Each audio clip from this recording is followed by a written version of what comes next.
Welcome to the Leaders in Payments podcast, where we talk to C-level leaders from across the payments landscape. We'll be discussing the products and services that impact the payment space today, as well as trends and predictions for the future of payments. We will also hear stories from our guests about their journeys to the top. Hello, everyone, and welcome to the Leaders in Payments podcast. I'm your host, Greg Myers, and on today's show, we have a very special guest, John Caplan, the CEO of Payoneer. So, John, thank you so much for being here, and welcome to the show. It's really great to be here. Thanks for having me. Yeah, why don't we start out by having you tell our audience a little bit about yourself, maybe where you're born, where you grew up, where you went to school, a few things like that. Awesome. So, born and raised in Greenwich Village here in New York City. I have been an insatiable entrepreneur since childhood. Love building companies, learning about customers. So, born and raised in New York, joined Payoneer in May of 2022, and I live here in New York with my wife. I have two kids, a 20-year-old and a 24-year-old, and we have 3,700 Payoneer colleagues around the globe. So I spend most of my time traveling internationally to meet with our teams and see our customers and our partners around the globe. Well, for those in the audience that may not know what Payoneer does, can you just kind of give us that overview? Yeah, we are an awesome company. We just celebrated our 20th anniversary, actually, which is an extraordinary accomplishment for a fintech.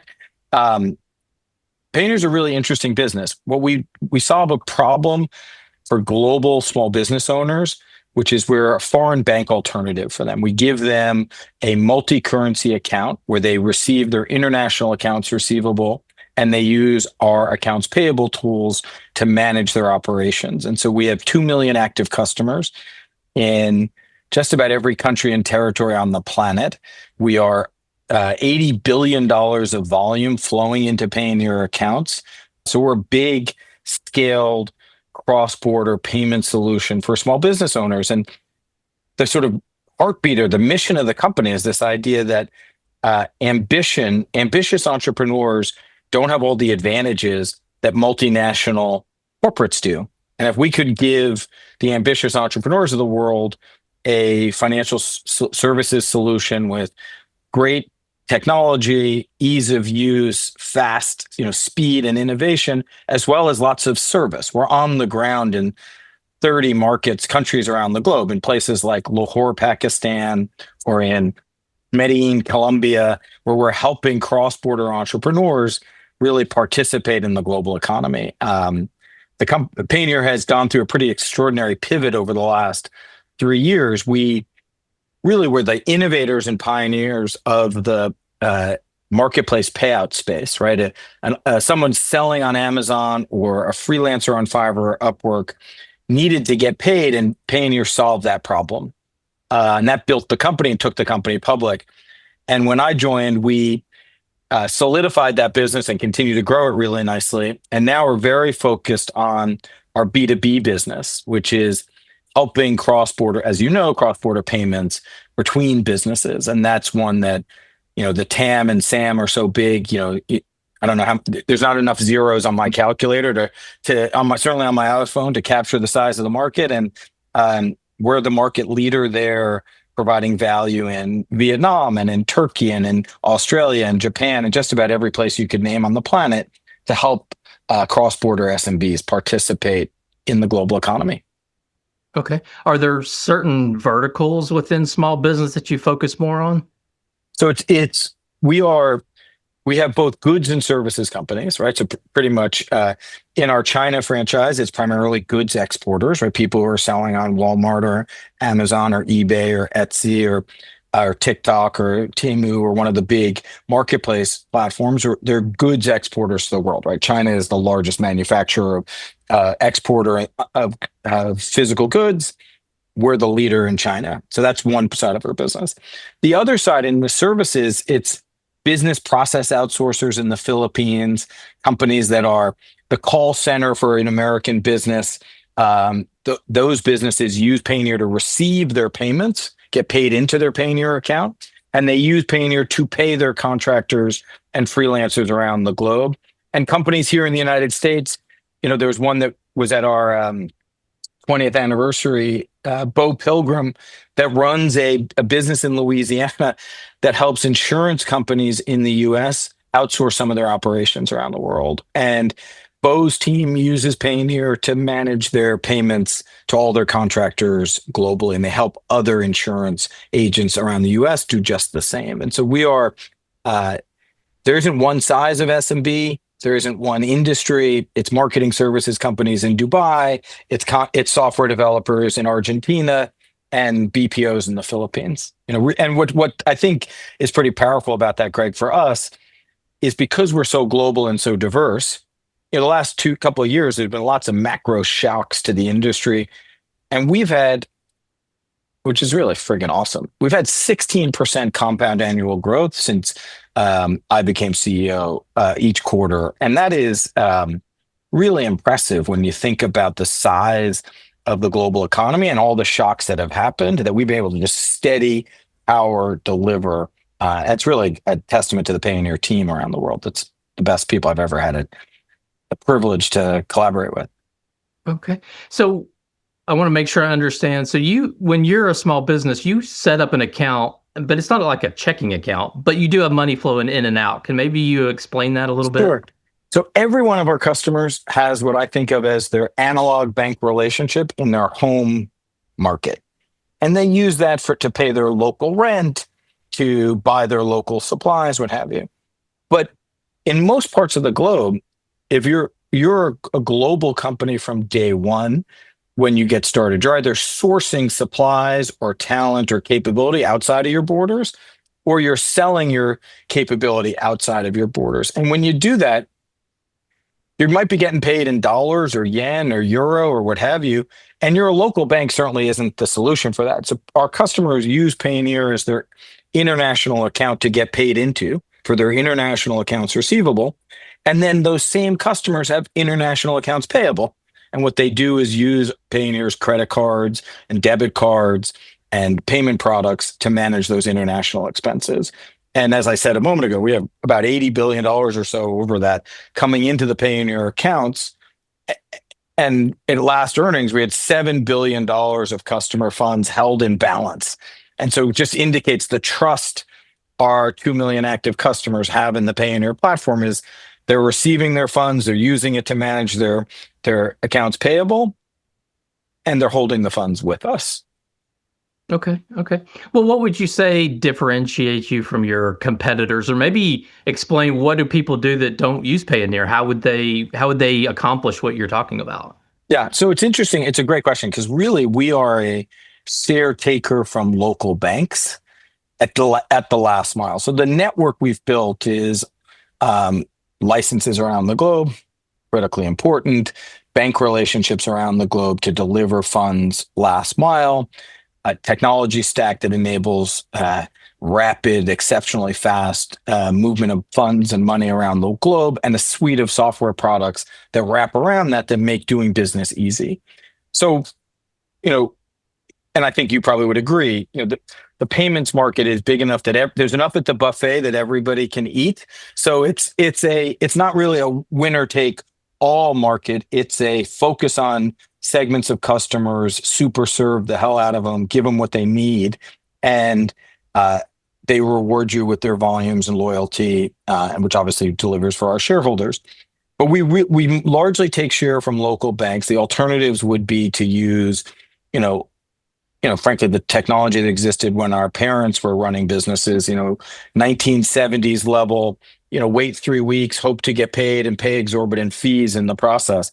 We're innovative at the front of the market, bringing speed and convenience to customers around the globe, and really, really good at doing that. Okay. And you mentioned earlier that you made a pivot from the original business. Kind of what drove that decision? Yeah, I think pivot, it maybe is not exactly the right word choice. We have this great marketplace payouts business, which is a $300 billion market where we have 20% share, but it's a $300 billion market. When you look at the multi-trillion dollar B2B payment space, where we have single digit share in a few markets, but less than 1% sort of globally, the opportunity for the next decade of growth is so substantial. And what we see in our customers is that as we've moved up market, and what I mean by that is instead of customers who are $1 million a year turnover businesses to $30 million a year turnover businesses, they actually need more and more of our products and services.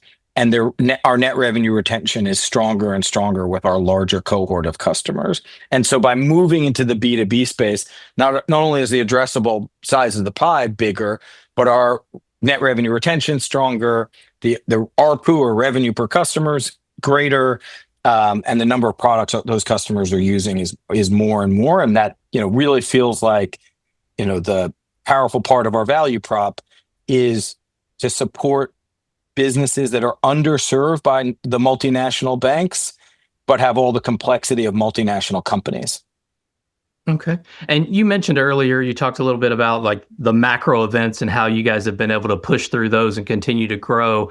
But and as a payments person, one of the things we always worry about is the regulatory environment, compliance, licensing, all of those things. And you guys are not doing that just in one country. You're doing it in all these countries. So curious as your thoughts on that. How do you manage that big of an effort? We operate in difficult to operate parts of the globe, and do so with a very intense focus on doing it as well as we possibly can and improving. But we believe our relationships with regulators and banks is part of the moat that helps to build the brand and trust of Payoneer. And so we announced that we had acquired a PSP in China. That's a strategic move. We've shared that we've applied for the appropriate licenses in India to expand our capability in India. We continue to look to new markets to add licenses and relationships to continue to build a shell, or a regulatory shell around Payoneer that our customers and the partners we do business with can trust. And that is a super priority of ours, because I think the people look at the volumes of money moving around the globe and think, oh wow, I want to get myself a piece of that, but don't understand the responsibility that comes with it. And we take those responsibilities as deeply important. Okay. And you recently had an announcement about your relationship or partnership with Stripe. Can you talk about that for a minute? Yeah. So this came out of we if you think sort of in a big picture, we are helping customers who sell on marketplaces, Amazon, eBay, Etsy, what have you. We're helping customers sell B2B, wholesale orders around the globe. And lots of our global customers actually sell direct to consumers. And we built a direct-to-consumer checkout business that got to $1 billion of volume. So we saw the product market fit and the opportunity.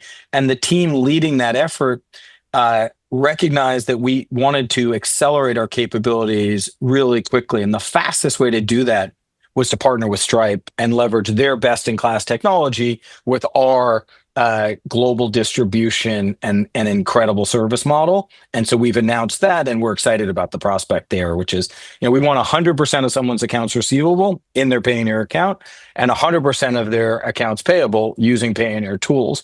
And if building our ecosystem of partnerships with Stripe or MasterCard or fill in the blank potential partner, we think that's a better way to serve customers. Okay, great.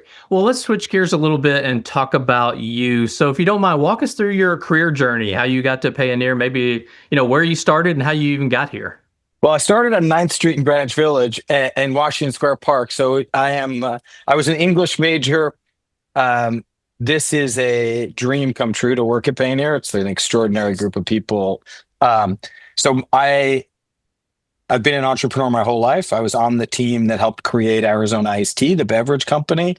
I led marketing for the expansion of Starbucks across east of Chicago when that was happening. I was on the team that really helped build and think about what the first wave of the internet was when I was at About.com in 98, 99, and 2000, which was an extraordinary journey.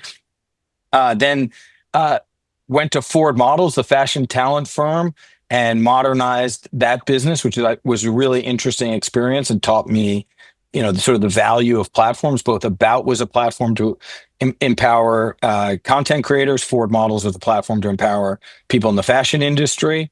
And then started a firm called Open Sky to help small businesses sell on the internet, and ultimately sold that to Alibaba Group, where I went to lead the modernization transformation of Alibaba.com, which is, when I got there was $800 million of revenue and 200 of EBITDA. When I left, it was 3.5 billion of revenue and 800 of EBITDA.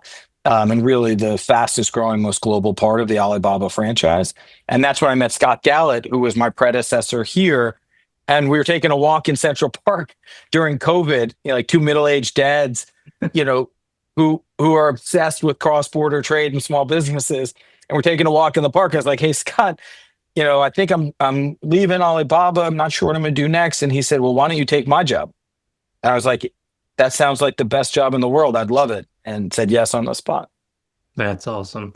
So what was it about Payoneer other than having that relationship that attracted you so much?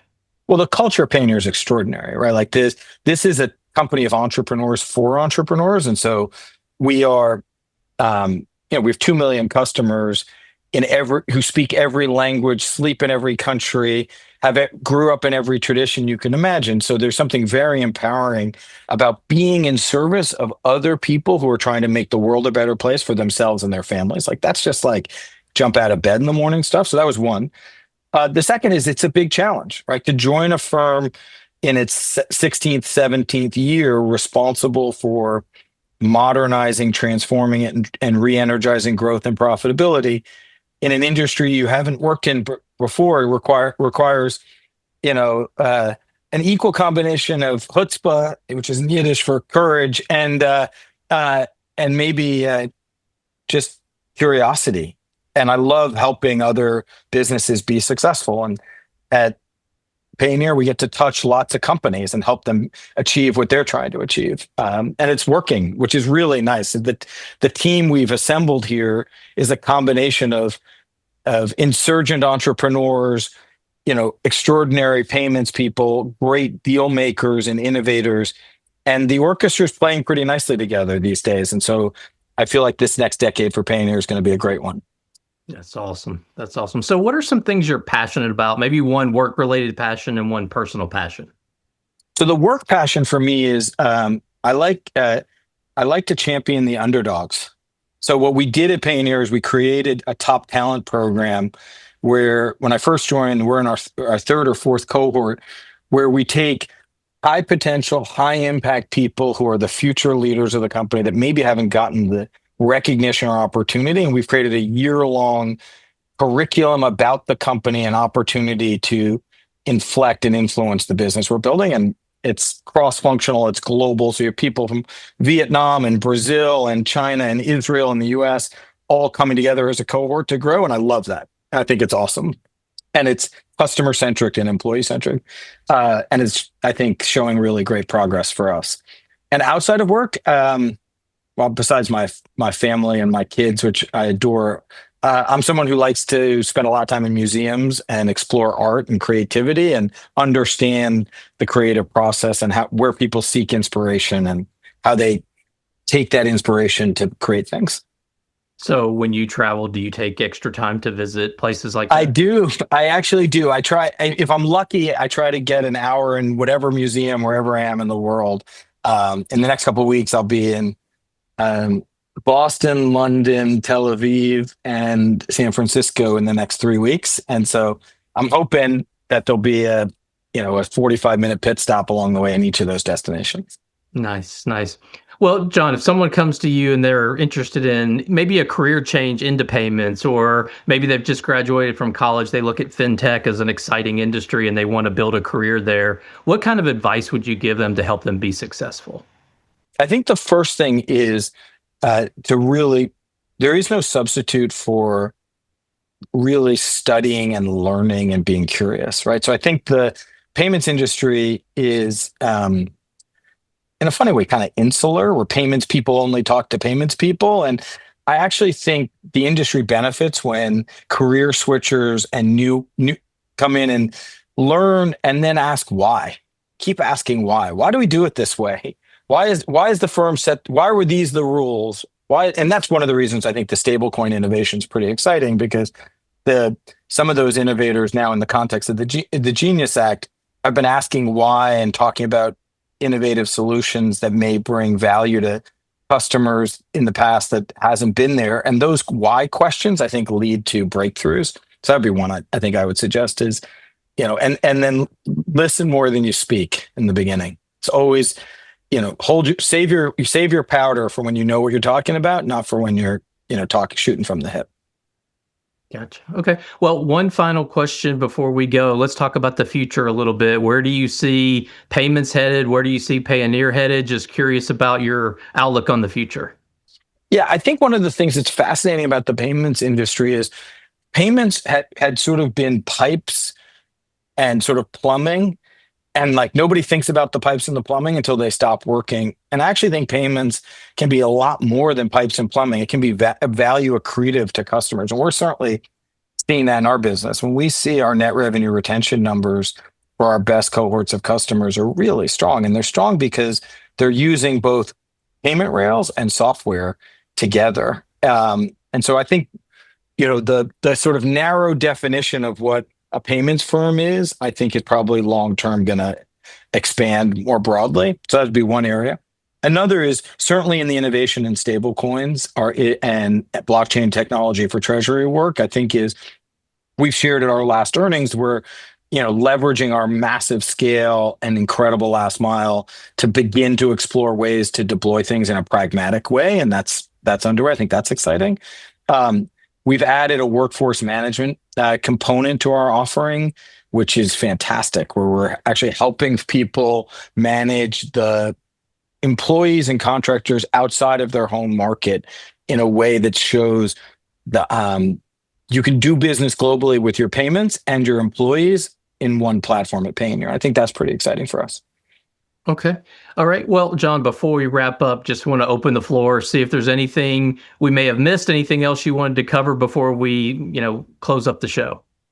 Yeah, I think one of the things about Payoneer, and certainly my approach and our approach at Payoneer, has been this sort of innovation agenda is in full swing here. And taking a business like Payoneer that had experienced hyper growth through the pandemic and then 5% growth right after, we've re-accelerated that. In 24, we were a 20% growth business. We're now we were solidly a mid-teens grower in the first half of this year. And given all the macro dynamics that have gone on with tariffs and the like, we feel really great about our execution and performance. And for the young people who are paying attention out there, the water's warm, hop into payments. It's a lot of fun here, even if you come from outside the industry, because there's smart people looking for creativity, and we certainly are. So we have open jobs, apply. Awesome. Well, John, thank you so much for being on the show today. I know your time's very, very valuable. So again, thank you so much for being here today. Greg, thanks for having me. All right. And to all you listeners out there, I thank you for your time as well. And until the next story. Thank you for joining us this week on the Leaders in Payments podcast. Make sure you visit our website at leadersinpayments.com, where you can subscribe to the show and where you'll find our show notes. If you enjoyed listening, please share on your social channels as well.